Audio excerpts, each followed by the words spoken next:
El Señor les bendiga, amados hermanos y amigos. Qué maravilloso, qué bendición volvernos a encontrar para seguir compartiendo la palabra de Dios en esta carta a los hebreos. En esta ocasión les voy a leer en el capítulo 10, del verso 19 hasta el 25, que dice textualmente: Así que, hermanos, teniendo libertad para entrar al lugar santísimo por la sangre de Jesucristo, por el camino nuevo y vivo que Él nos abrió a través del velo, esto es, de su carne.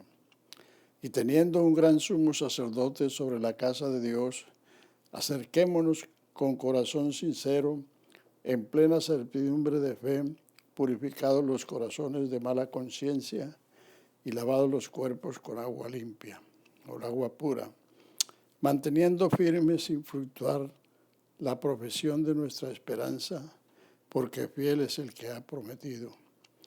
Y considerémonos los unos a los otros para estimularnos al amor y a las buenas obras, no dejando de congregarnos como algunos tienen por costumbre, sino exhortándoos tanto más cuando veis que aquel día se acerca. Como vemos, hermanos, esto es una conclusión. Así que, teniendo libertad para entrar al lugar santísimo.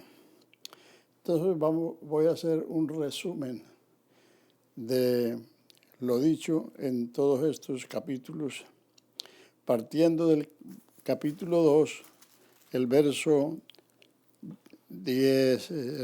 17, donde dice: por lo cual debía ser en todo semejante a sus hermanos, para venir a ser misericordioso y fiel sumo sacerdote en lo que a Dios se refiere, para expiar los pecados del pueblo. O sea que de este capítulo 2 parte la enseñanza del sacerdocio de Cristo según el orden de Melquisedec.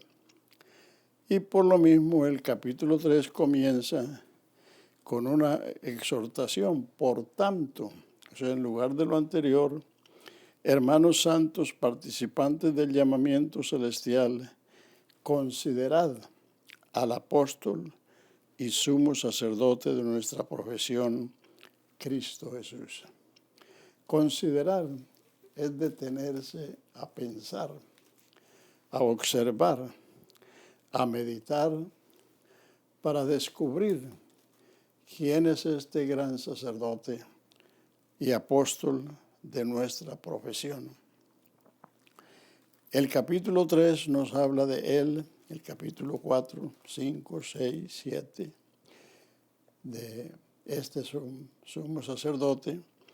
Entonces, la conclusión o la suma de todo esto es que tenemos un gran sumo sacerdote, ministro de un mejor santuario, fiador de un mejor pacto, establecido sobre mejores promesas, logrado mediante el mejor sacrificio y santificados por la mejor ofrenda. Entonces, esto es la conclusión que hace los versículos que hemos leído esta tarde. Es decir, que por todo esto es que ahora el cristiano tiene libre entrada a la presencia de Dios, sencillamente porque se abrió un camino nuevo y vivo por el cuerpo de Jesucristo, por su herida que fue rota en el Calvario para darnos acceso a la presencia de Dios. Por eso es que Jesús dice terminantemente: yo soy el camino, la verdad y la vida, y nadie viene al Padre sino por mí. Él vino del cielo, hizo la obra de redención y regresó al cielo. O sea que Él tendió un puente entre el cielo y la tierra, entre el Dios santo y el mundo pecador. Y eso a través no de la ley ni del sacerdocio levítico, que era a través de sacrificios de animales, porque no se puede equiparar la vida de un animal bruto con la vida de un ser inteligente que es el hombre. Por eso aquellos sacrificios no quitaban los pecados, sino que los cubrían hasta que llegara el tiempo en que viniera el verdadero sacerdote, la verdadera ofrenda, e hiciera el verdadero sacrificio, ascendiera al cielo y se sentara en el mejor santuario para ejercer un mejor ministerio y ofrecer un nuevo pacto tanto a su pueblo Israel como a todos los que por su gracia hemos creído en su nombre y en su salvación. Así que la conclusión es que ahora el cristiano, el hombre, la mujer, que han percibido, que han creído, que han entendido la obra de Jesucristo en el Calvario, entonces tienen libertad de invocar al Señor, a Dios como Padre, y acercarse a su presencia. El tabernáculo del Antiguo Testamento y el templo era un testimonio constante de que mientras que ese tabernáculo y ese templo estuvieran presentes, el camino no estaba abierto y había una distancia entre el Dios Santo, que estaba en el lugar santísimo, y el pueblo pecador que estaba afuera en el real o en el atrio. Y que entre Dios y el pueblo tenía que haber diariamente, permanentemente, un holocausto, un sacrificio ardiendo precisamente para mediar entre el Dios Santo y el pueblo pecador. Ahora, por el mejor sacrificio y la mejor ofrenda, entonces todo lo demás quedó abolido. Por eso, cuando Jesús expiró en la cruz, el velo que dividía el lugar santo del Santísimo se rasgó milagrosamente de arriba abajo, abriendo el camino a la presencia de Dios. Y entonces, después de todo esto, viene una advertencia, viene una amonestación, que parte del verso 26, que dice: porque si pecáremos voluntariamente después de haber recibido el conocimiento de la verdad, ya no queda más sacrificio por los pecados, sino una horrenda expectación de juicio y de hervor de fuego que ha de devorar a los adversarios. El que viola la ley de Moisés por el testimonio de 2 o 3 testigos muere irremisiblemente. ¿Cuánto mayor castigo pensáis que merecerá el que pisoteare al Hijo de Dios y tuviere por inmunda la sangre del pacto en la cual fue santificado e hiciere afrenta al Espíritu de gracia? Pues conocemos al que dijo: mía es la venganza, yo pagaré, dice el Señor. Y otra vez el Señor juzgará a su pueblo. Horrenda cosa es caer en las manos del Dios vivo. Esta advertencia y amonestación se refiere al pecado de apostasía, que es el mismo pecado a que se refiere el capítulo 6 de esta misma carta, donde dice en el capítulo 6, versículo 4, porque es imposible que los que una vez fueron iluminados y gustaron del don celestial y fueron hechos partícipes del Espíritu Santo y asimismo gustaron la buena palabra de Dios y los poderes del siglo venidero y recayeron, sean otra vez renovados para arrepentimiento, crucificando de nuevo para sí mismos al Hijo de Dios y exponiéndole a vituperio. Porque la tierra que bebe la lluvia que muchas veces cae sobre ella y produce hierba provechosa a aquellos por los cuales es labrada, recibe bendición de Dios. Pero la que produce espinos y abrojos es reprobada y está próxima a ser maldecida y su fin es de ser quemada.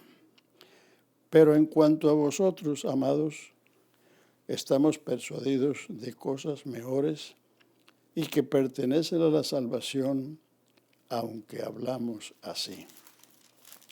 Estas dos amonestaciones son contra el pecado de la apostasía.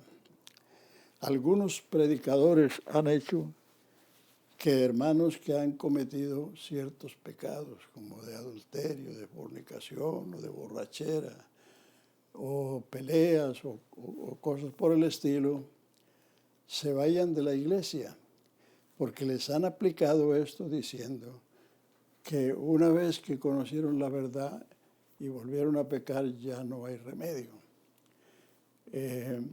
Esto se refiere al pecado de apostasía que los hebreos todavía no habían cometido, como dice el capítulo 6.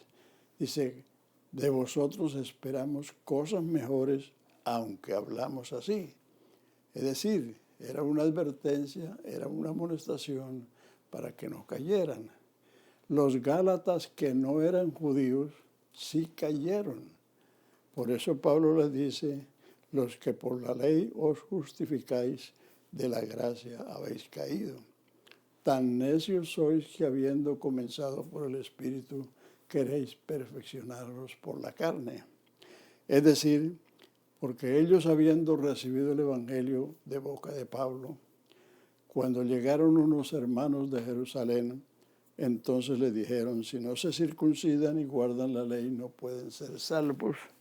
Y ellos, acatando esa enseñanza, se volvieron a la ley.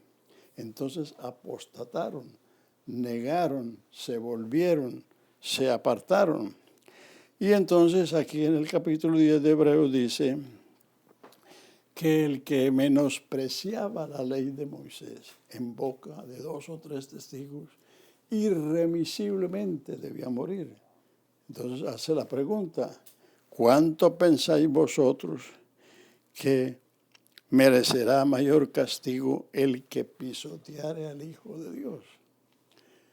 Si usted se entera algo del judaísmo, el judaísmo habla de Jesús como un bastardo, como un falso profeta, como un engañador. Entonces, eso es pisotear al Hijo de Dios, tener por inmunda la sangre del pacto en la cual fue santificado, porque es por su sangre que somos santificados. El capítulo 13 de esta misma carta, el verso 11 dice que así como los cuerpos de los animales cuya sangre era introducida en el lugar santísimo para la expiación, eran quemados fuera del campamento, así Jesús, para santificar al pueblo, padeció fuera de la puerta. O sea que por eso su sacrificio se hizo en el monte de la calavera. Y entonces, amados hermanos, la apostasía es menospreciar al Hijo de Dios, Jesucristo. Tener por inmunda la sangre en la cual fue santificado y hacer afrenta al Espíritu de gracia. El Espíritu de gracia es que la gracia es una salvación gratuita, es un don, es un regalo. La paga del pecado es la muerte, más la dádiva de Dios, el regalo de Dios en la vida eterna en Cristo Jesús. Pero los hebreos querían ganarse la salvación a través de las obras, lo cual era hacerle una afrenta al Espíritu de gracia, diciéndole, no queremos esa salvación gratuita, la vamos a ganar mediante las obras. Entonces, hermanos, especialmente los predicadores que me escuchan, no vayan a cometer el error de aplicar esto a cualquier pecado. Recuerden lo que dice San Juan en su capítulo 2 de su primera carta. Esto os escribo para que no pequéis. Pero si alguno hubiere pecado, abogado tenemos para con el Padre a Jesucristo el justo, el cual es la propiciación de nuestros pecados, y no solamente los nuestros, sino los de todo el mundo. Primera de Juan 1:7. Si andamos en luz, como Él está en luz, tenemos comunión entre nosotros, y la sangre de Jesucristo, su Hijo, nos limpia de todo pecado. Si confesamos nuestros pecados, Él es fiel y justo para perdonar nuestros pecados y limpiarnos de toda maldad. Hay remedio para todo. En la vez anterior expliqué lo del capítulo 9, que cuando Israel peregrinaba por el desierto, ellos se contaminaban de muchas maneras, por animales inmundos, por difuntos, los hombres por el derramamiento del semen, las mujeres por el parto y por la menstruación.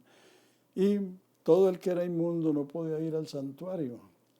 Entonces Dios resolvió de una vez diciendo que tomaran una vaca alazana, una vaca roja, la sacrificaran, la quemaran y con la ceniza de esa becerra hicieran el agua de la purificación.